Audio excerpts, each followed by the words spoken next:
A lot of what you do, though, also is picking your shots. I mean, I think you call it sit on your ass investing. Yeah, Where sure. you wait for the big fat pitches to come in. You don't do a lot over time because That's correct. you don't want taxes to whittle down or anything else along the way. No. And it's very obvious that every intelligent person ought to do that. And a lot of the intelligent people have figured it out. If you go into the decisions that the teaching profession makes with its IRA money and its pension money, where it gets any choice, a lot of it is indexed and a lot of it is invested in shrewd investments held for a long time. So a lot of what I do is being done now, and that wasn't true when I was young. I couldn't just look at somebody else and see some.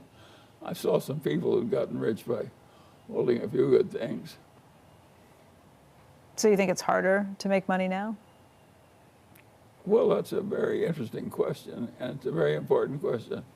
And of course it's harder. It's so much harder you can't believe it. The people that have found it harder are the people that made Warren so rich. Ben Graham and his colleague Dodd in a damn adjunct course at Columbia. And by the way, Graham was invited into 3 different economic departments at Columbia on the full tenure track and turned them down. He was that good at literature and math and so forth. Both, which is rare. And Ben Graham was interesting. Ben Graham was polymathic, like the Davises, a different way. And the same thing, also somewhat musical. And so something of a dancer. He liked to dance well. Something left out of me. And at any rate, what Ben Graham did that was so interesting is that he taught that you should find a few good things and stay with them for a very long time. But a long time to him was a few years. It wasn't a few decades. And he did that for like 40 or 50 years in a little investment partnership with incentives and so on. And his investors, who were by and large not very rich, did very well with him. After he got his share, they got a good cut that was higher than what other people got after fees. And so he delivered a valuable product.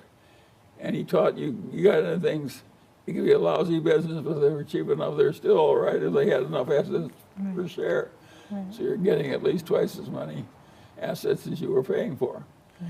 And he just floated around for the best available stuff among companies, good and bad. Yeah.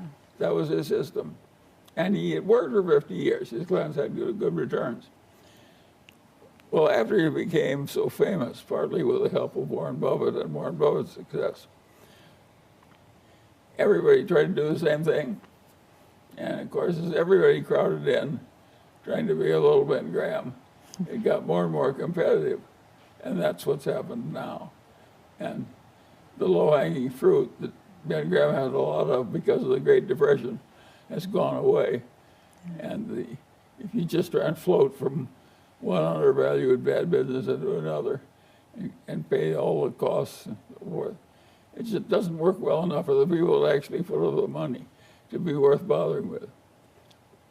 That's the way it works now. But at Graham's time, it was the best way there was. Well, your upgrade on that was to just look for good businesses. I saw immediately that Graham was wrong.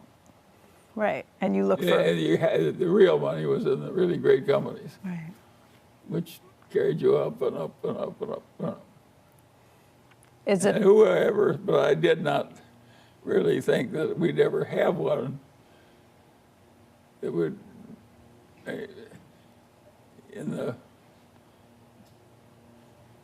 just so many hundreds of billions in Berkshire. I did not anticipate when Warren and I were starting with our little piddly start that we'd ever get to 100 billion. much less several hundred billion. Right.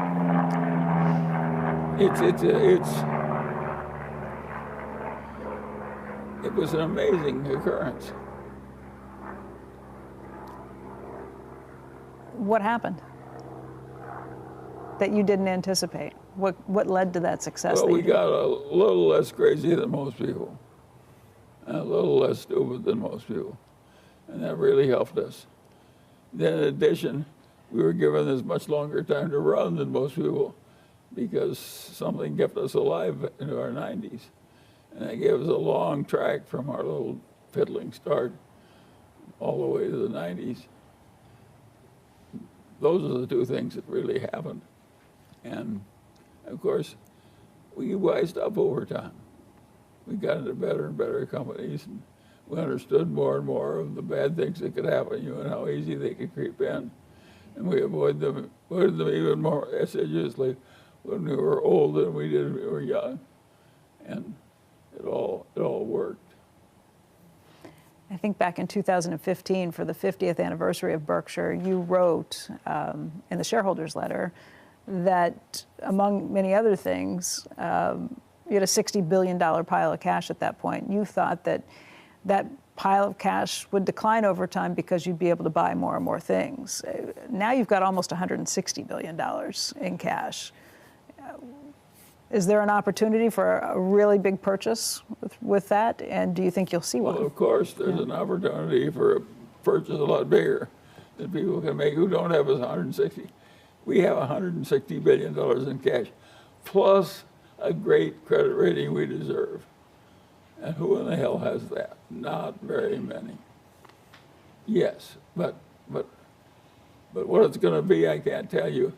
It can't be anything too small, because it doesn't matter how good it is. We're of a size now where too small just doesn't move the needle very much. So we need something big to come along and use up all our cash and some borrowing. But who's more likely to find something than a guy who has 160 billion in cash, plus a long history of buying bargains? I don't think it's hopeless. It may have to be done by some different people. You know that the next time we may not be able just to squeeze a little more lemon juice out of the old lemons.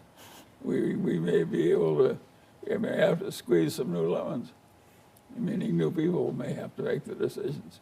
But who can make them better than somebody that has watched the early process all through all those years and seen how well it works, and who starts with a little legacy of 160 billion of cash?